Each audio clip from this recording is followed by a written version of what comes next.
一命二运三风水，风水好坏和你大有关系。欢迎大家来到今天的小酱汁命理讲堂。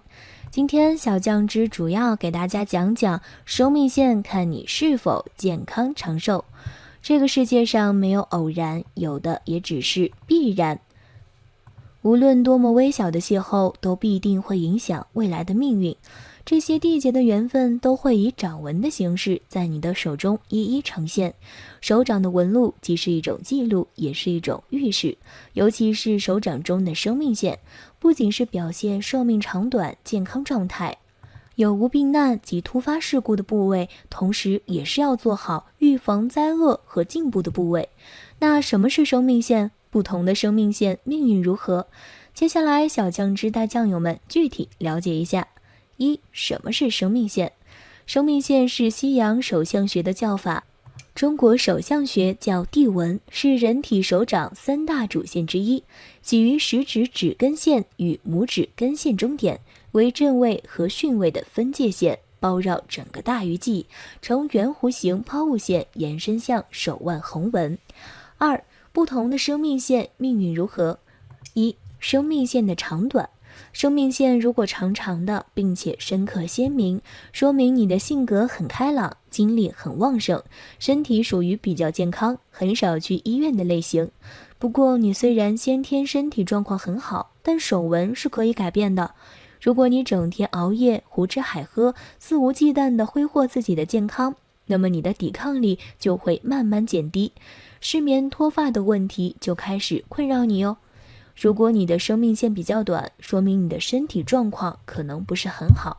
在年轻的时候可能患有胃病，并且因为抵抗力较差的缘故，容易得流感之类的小病。不过生命线较短的人性格都很善良，会同情弱小，并且也很简单很直白，不喜欢拐弯抹角的说话，也不喜欢对人耍心机。这类人做事情脚踏实地，是属于值得让人信赖的类型。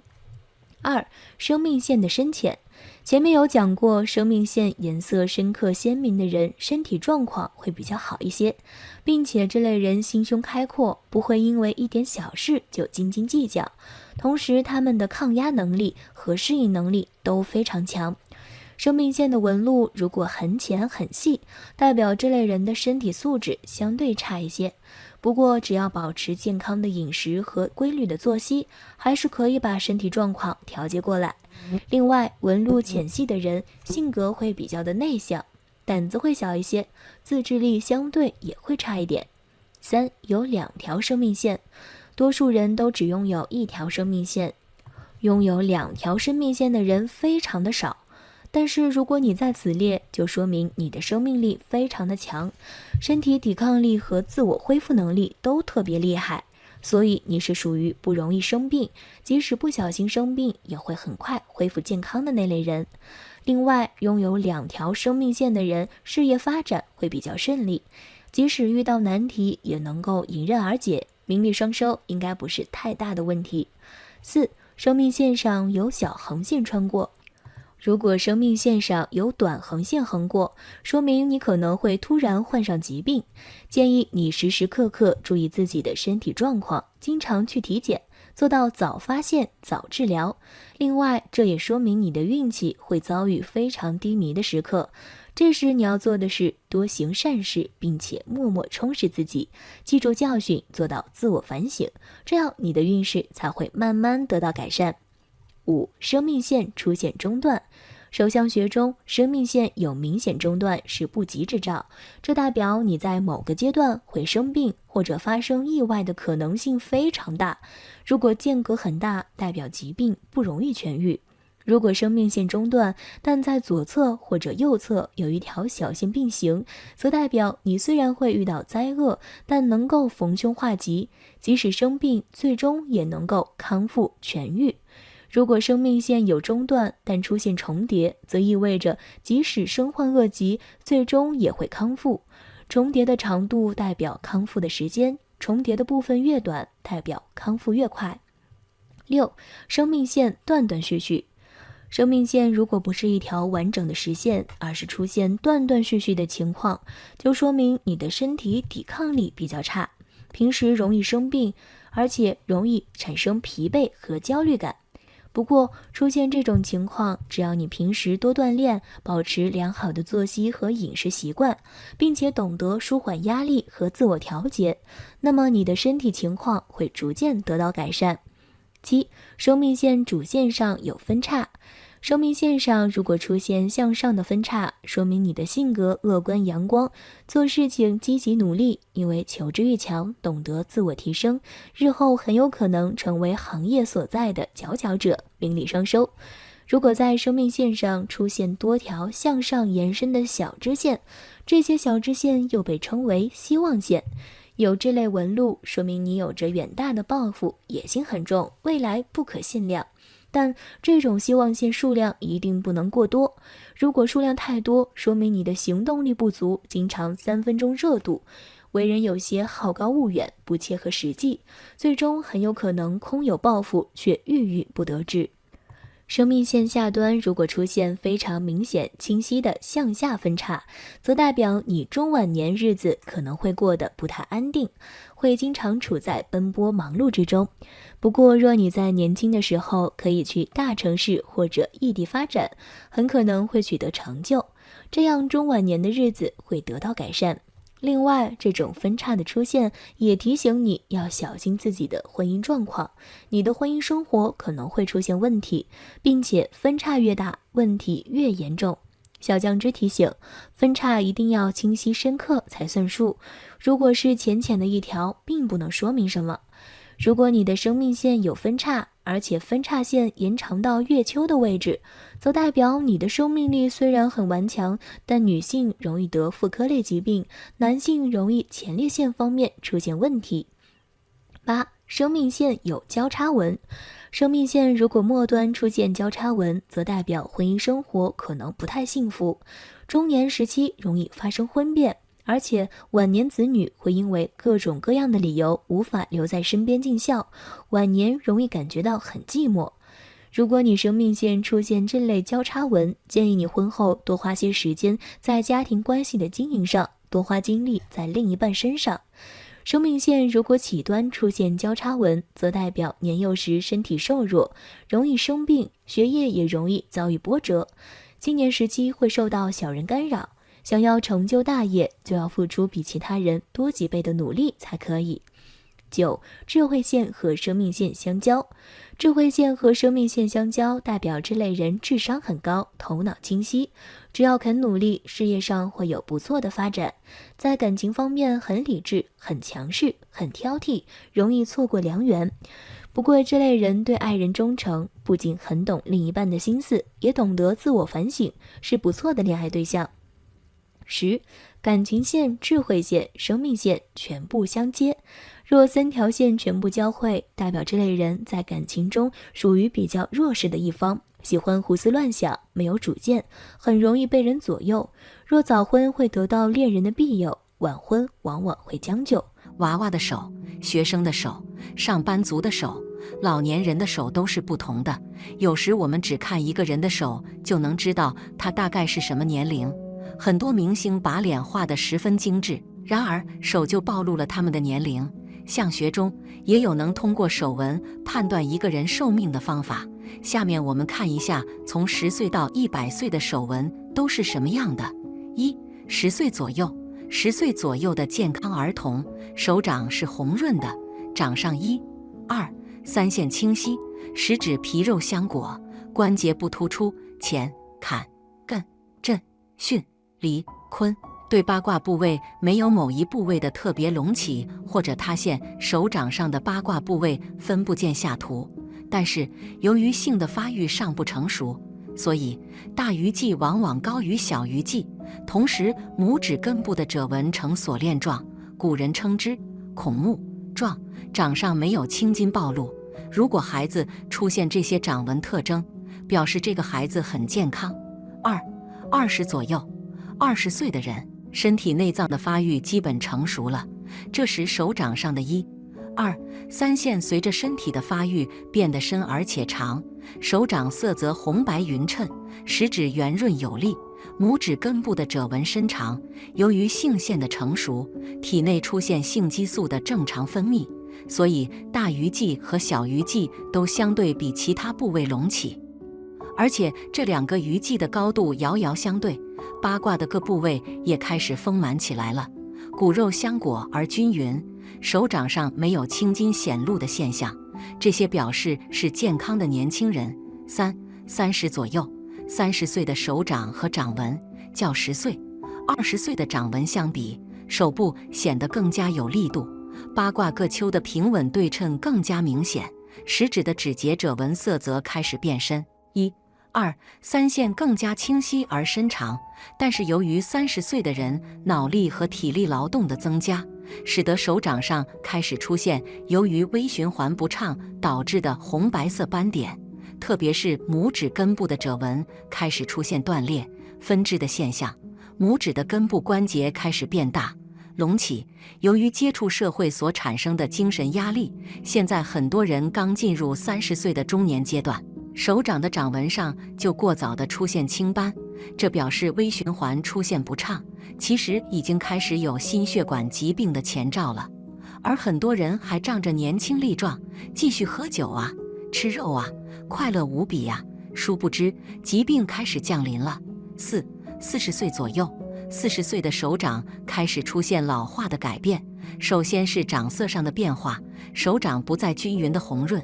而是根据40岁以前所患过的疾病，在相对的脏腑对应区出现青暗或者苍白的斑点。八卦的各个丘高低不等，有的过度隆起，有的塌陷，其中以震位的变化最大。震位主脾胃的功能，说明首先退化衰老的是脾胃的消化功能。掌上青筋出现，